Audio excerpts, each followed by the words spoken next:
आप लोग रिक्वेस्ट भेजते हैं, कमेंट्स डालते हैं, मेल्स भेजते हैं, मैं वो रिक्वेस्ट लेके वीडियोस अपलोड करता हूं जिससे आपको फायदा हो। ऐसे ही चलता है। एक बड़ी इंटरेस्टिंग और बड़ी इंपॉर्टेंट रिक्वेस्ट आई लास्ट, वो आज लेंगे, आपके सामने रखना चाहूंगा। And I would like to specifically mention the name of the person, Manisha Kanojia, if I am right pronunciation.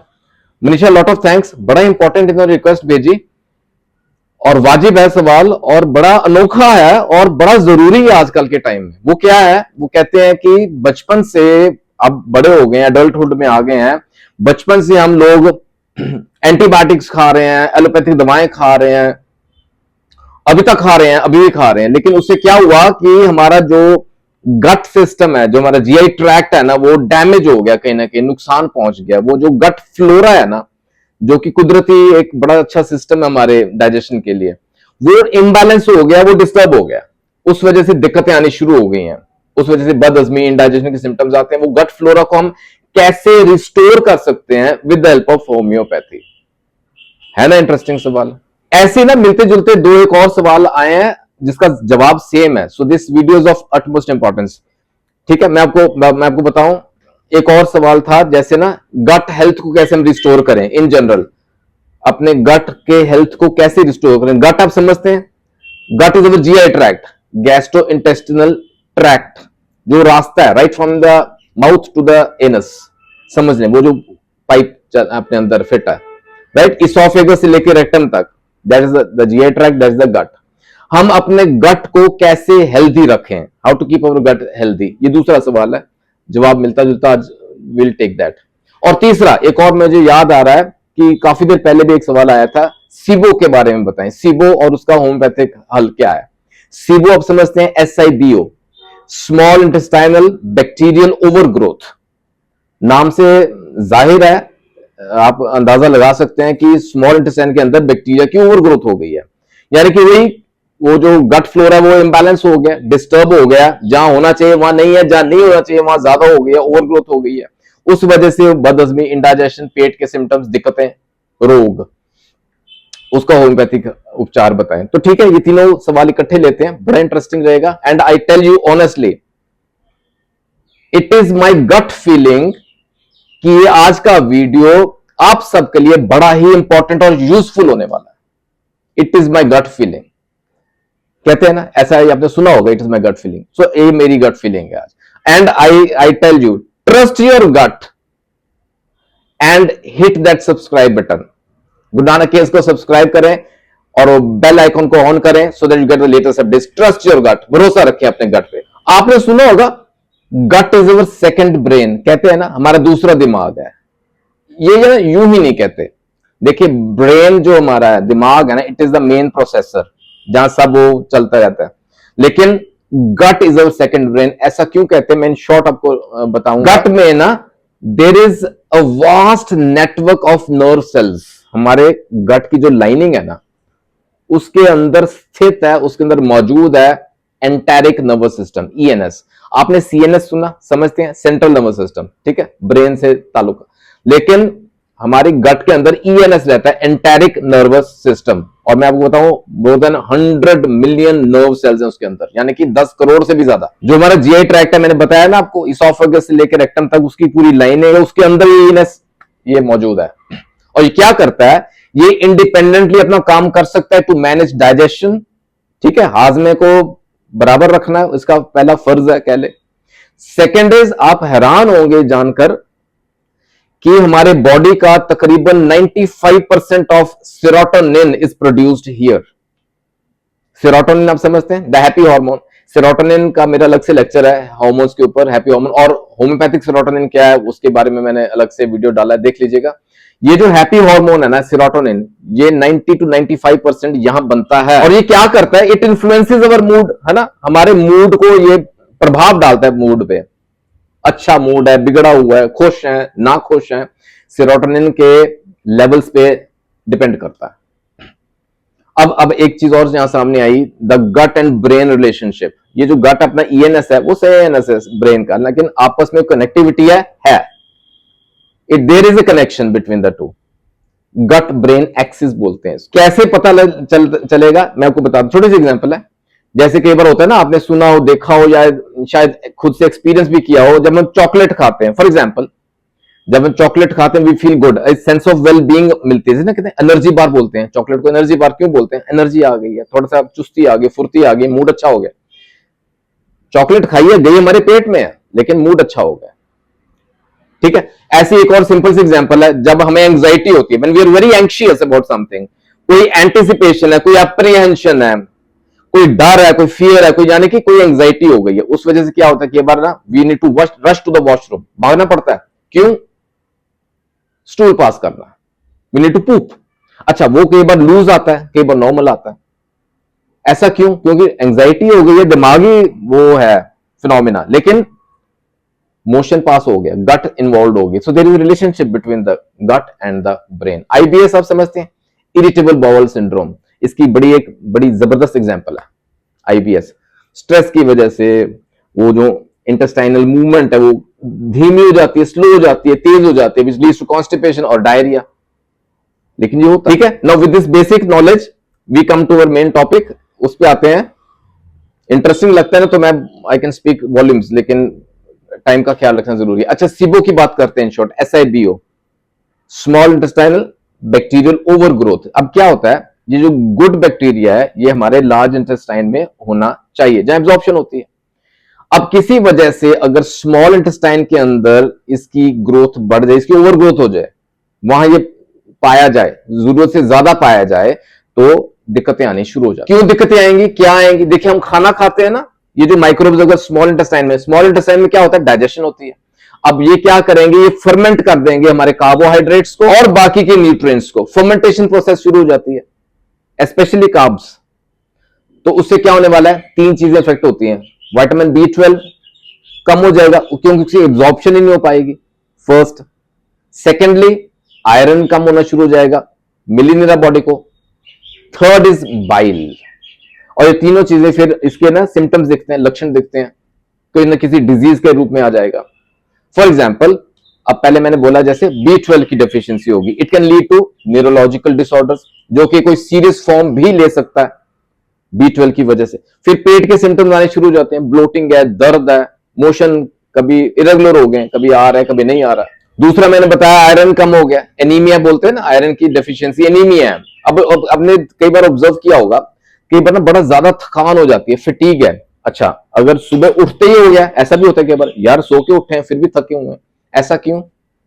Anaemic है, कुड बी पॉसिबिलिटी, लेकिन यहां वो इफेक्ट करता है। और तीसरा मैंने बताया, बाइल कम हो गया, we can not digest fats, और ना ही हम फैट सॉल्युबल विटामिन को डाइजेस्ट का एब्जॉर्ब कर सकते हैं, वो vitamin A, D, E and K। ठीक है, इनकी एब्जॉर्प्शन भी कम हो जाएगी, which leads to associated symptoms. और कुछ एसेंशियल एमिनो एसिड्स वो भी नहीं मिलेंगे हमारी बॉडी को। ठीक है, तो this is what is SIBO in short, मैंने बताया आपको। अच्छा, ये क्यों होता है? कई बार उलझुल खा लिया, फालतू का खा लिया, वो इंबैलेंस हो गया। ठीक है, कोई स्टमक इन्फेक्शन होगी, या मोस्टली क्या होता है, कोई पेट की सर्जरी हुई है फॉर एग्जाम्पल, तो जो फिजिकल ऑल्टरेशन हो गई ना, अंदर के सिस्टम ऊपर नीचे हो गया, that can lead to this kind of a condition. और दूसरा बड़ा इंपॉर्टेंट है, जो हमारे एसिडिक मीडियम है पेट के अंदर, स्टमक एसिड। देखिए, स्टमक के अंदर acidity is a very important phenomena, ये मीडियम होना जरूरी है, pH 1 से लेकर 3 तक होना चाहिए। क्यों? डाइजेशन के लिए। दूसरा, जो फूड के अंदर माइक्रोब्स है ना, जो हमें नहीं चाहिए, द बैड वंस, उनको किल करना, उनको खत्म करना जरूरी है। अगर एसिडिक मीडियम नहीं होगा, माइक्रोब्स आगे मूव कर जाएंगे इन द स्मॉल इंटेस्टाइन, वो SIBO होना शुरू हो जाएगा। जो वहां माइक्रोब्स में नहीं चाहिए वो होने शुरू हो जाएंगे। फिर क्या होगा, बदहजमी के सिम्टम्स आने शुरू हो जाएंगे, दिक्कतें शुरू हो जाएंगी। ठीक है, चलिए वी लिमिट अवर, यहां खत्म करते हैं इस डिस्कशन को। अब मुद्दे की बात बड़ी important. Now I bring to you the important homeopathic remedies. वो कौन सी दवाएं हैं जो इन तीनों के मसलों के हल है? ठीक है, वो कौन सी इंपॉर्टेंट होम्योपैथिक रेमेडीज हैं, और उनका लॉजिकल एक्सप्लेनेशन दूंगा आपको, सो दैट आप समझे इस चीज को कि ये जरूरी है, क्यों है और कैसे है, कैसे फायदा होने वाला है। The very first important remedies, curcuma लौंगा, turmeric. हल्दी होती है ना घरों में, टर्मरिक बोलते हैं, उसी का एक बड़ा होम्योपैथिक में जो प्योर फॉर्म है, जिसको बोलते हैं करक्यूमा लौंगा, मदर टिंचर फॉर्म में आता है, क्यू फॉर्म में। ये इंपॉर्टेंट है। ये जो हल्दी है ना, करक्यूमिन, करक्यूमिन मेन है, और उसके साथ और भी सब्सटेंसेस हैं जो इस हर्ब से मिलते हैं हमें, and they have got excellent antioxidant properties. पहला। दूसरा बड़ा इंपॉर्टेंट फंक्शन है, मैंने बताया ना आपको, लॉजिकल एक्सप्लेनेशन दूंगा कैसे और क्यों करेगी ये help. It stimulates bile production, पहली बात। दूसरी बात, सॉरी, बाइल को बना, उसकी प्रोडक्शन को बढ़ावा देती है। थर्डली, जो गॉल ब्लैडर के अंदर बाइल स्टोर हुआ है ना, उसको एम्प्टी करने में ये हेल्प करती है। देखिए, it works on that level. उससे क्या होने वाला है, it will help break down of fats, fat की ब्रेक डाउन ईजी हो जाती है, और वो जैसे हम रिच फूड खाते हैं, फैटी फूड खाते हैं, वो इजीली डाइजेस्ट हो जाता है। दूसरी और इंपॉर्टेंट बात है, ये जो करक्यूम और लौंगा है ना, ये हमारे लिवर के लिए बड़ा अच्छा, एक ना प्रोटेक्टिव इफेक्ट है इसका लिवर के ऊपर, और उसके अंदर एंटी ट्यूमर प्रॉपर्टीज भी रहती हैं, और इसके अंदर प्रॉपर्टी है to reduce inflammation in our gut. Inflammation को कम करता है, कैसे? By blocking the important inflammatory pathways, that is important, ठीक है जी, and to fight certain infections, ठीक है। ये इसका इन शॉर्ट समराइज फॉर्म में मैंने बताया, करक्यूम लौंगा, क्यू फॉर्म में ले सकते हैं। इसकी 10 से 12 कतरे बहुत रहते हैं, आधा से आधा कप गुनगुना पानी, दिन में 3 बार, ठीक है। Second important diamond is moringa. Moringa के ऊपर अलग से लेक्चर है मेरा, आई हैव टेकन, उसमें मैंने जो डाले ना पॉइंट्स, बड़े इंपॉर्टेंट मटेरियल मेडिका डिस्कस किया, और मोरिंगा इन जनरल डिस्कस किया है कि कैसे वो हेल्प करता है, या इन शॉर्ट अक्वे सामने रखता हूं, ये हमारे गट फ्लोरा के लिए क्यों इंपॉर्टेंट है। हमें मालूम है ये एक इम्यूनिटी बूस्टर है, बड़ा जबरदस्त इम्यूनिटी बूस्टर है मोरिंगा, अच्छे रिजल्ट्स आते हैं, लेकिन गट के लिए कैसे, वो सुनिए। ये हमारे डाइजेशन को इंप्रूव करता है, इट इंप्रूव्स अवर डाइजेशन। ये इन्फ्लेमेशन को कम करता है, it reduces inflammation specially in the gut area, हमारे पेट के हिस्से में, द इंटेस्टाइनल स्पेशल, और साथ के साथ ये न्यूट्रिशनल सपोर्ट भी प्रोवाइड करता है। कैसे? Because it contains polyphenols, flavonoids and आइसोथायोसाइनेट्स। ये क्या करते हैं, मैंने बताया आपको, ये तो एक तो इन्फ्लेमेशन को कम करते हैं, दूसरा ये लिवर को हेल्दी रखते हैं, गट को, माहौल को हेल्दी रखते हैं। कैसे? क्योंकि ये खुद एक्ट करता है एज नेचुरल एंटी माइक्रोबियल्स, जो हमें, वो जो है ना बैड बैक्टीरिया या जो ओवर ग्रोथ हो गई है, जो हमें नहीं चाहिए, ये उसको रिस्ट्रिक्ट करता है। बड़े उम्दा रिजल्ट्स आते हैं, इसको लगातार ले सकते हैं। Moringa again, Q form, mother tincture, वही डोज 10 to 12 ड्रॉप्स, 10 से 12 कतरे, आधा से आधा कप गुनगुना पानी, दिन में 3 बार, ये इसकी डोजेज रहेगी। तीसरी बड़ी इंपॉर्टेंट दवा है, दैट इज नक्स वोमिका। मैंने ना एक वीडियो डाला था, वो भी सवाल आया था आपकी तरफ से कि टू डिटॉक्सिफाई अवर इंटेस्टाइन्स, आंतों को टॉक्सिन फ्री करना है, कौन सी बड़ी इंपॉर्टेंट दवा या कौन सी दवा हेल्प करती है, उसमें नक्स वोमिका का जिक्र किया था। नक्स वोमिका बहुत ही उम्दा दवा रहती है, स्पेशली फॉर आज की डिस्कशन के लिए जो हम टॉपिक लिया, क्योंकि ना जो माहौल चल रहा है, क्या हो रहा है, हाई स्ट्रेस में रह रहे हैं, रिच फूड हम खा रहे हैं, कहीं ना कहीं कोई ना कोई सिडेटिव्स ले रहा है, कोई ड्रग्स ले रहा है, कोई नारकोटिक्स है, कोई अल्कोहल है, कोई टोबैको है, च्यूइंग है, उसकी लत लगी हुई है। और जो आज का सवाल था कि अभी तक हम बचपन से एंटीबायोटिक्स खा रहे हैं, एलोपैथिक दवाएं खा रहे हैं, स्टीरॉइड्स खा रहे हैं, तो उसका असर दिखता है हमारे गट पे। उसको नलीफाई करना है ना, उससे छुटकारा लेना है ना, तो दिन में एक बार नक्स वोमिका 30C ले सकते हैं। शाम के वक्त ले लिया करें, 2 बूंदें 1 चम्मच पानी में डाल के, इसको लें, फायदा करते हैं, हमारे इंटेस्टाइन्स को डिटॉक्सिफाई करेगी, ठीक है। एंड फाइनल रेमेडी, जो चौथी दवा बड़ी important, that is कार्बो vegetables, carbo veg, CB. Carbo veg वैसे ही हम देते हैं जहां ना कोई केस आता है, जैसे अब्यूज ऑफ एंटीबायोटिक्स हो गया, स्पेशली आज का डिस्कशन मनीषा जी का सवाल था, या एंटीबायोटिक्स बहुत ज्यादा खा लिए हैं, गट हेल्थ इंपेयर हो गई है, इम्बैलेंस हो गया, गड़बड़ हो गई है, या वीकनेस भी हो रही है, कमजोरी बहुत महसूस, कहते हैं ना बड़ी स्ट्रॉन्ग एलोपैथिक दवाई खाई है, कमजोरी महसूस कर रहे हैं, कार्बोवेज इज द आंसर। और इन जनरल स्लो डाइजेशन हो गई है, देखिए गट फ्लोरा इफेक्ट होता है तो आजमा धीमा हो जाता है, स्लो डाइजेशन हो जाती है, और कई बार आपने देखा होगा कि फूड ना प्यूट्रीफैक्शन हो जाती है बिफोर डाइजेशन बिगिंस। फूड प्यूट्रीफैक्शन, ये देखिए, इसको थोड़ा समझिए, वही माइक्रो ऑर्गेनिजम्स जो हमें नहीं चाहिए, उनकी मात्रा ज्यादा हो गई, जो गुड बैक्टीरिया वो खत्म होते जा रहे हैं, तो ये जो माइक्रो ऑर्गेनिजम्स है ना, ये प्रोटीन्स पे एक्ट करते हैं, उनको ब्रेक डाउन कर, उनको डिकम्पोज करेंगे प्रोटीन्स को, और उससे क्या होएगा, वो गैस, अफारा, ब्लोटिंग, एपिगैस्ट्रिक रीजन में स्पेशली, और foul smelling flatus is produced, gas pass होती है, बड़ी गंदी बास, होता है ऐसा। Carbo veg is the answer. वो जो प्यूट्रिड ओडर आती है ना, हाइड्रोजन सल्फाइड एंड अमोनिया, ये जो डिकम्पोज होता है प्रोटीन्स, उसकी स्मेल है उसके बाद जो आती है। ठीक है, तो इसका हल वो मैंने बताया। कार्बोवेज भी आप ना 30C में लें, सुबह के वक्त ले लिया करें। इसको बड़े अच्छे से हम इसका बना सकते हैं प्रिस्क्रिप्शन। सीवी जो कार्बोवेज है 30C पोटेंसी में, 2 कतरे सुबह, 2 ड्रॉप्स मॉर्निंग, 1 चम्मच पानी में डाल के, नक्सोमिका शाम को, और मोरेंगा और मैंने शुरू में बताया क्यूमोलोंगा वो दिन में 3 बार। एक के बाद दूसरी ले सकते हैं, खाना खाने से पहले लें तो बेहतर है।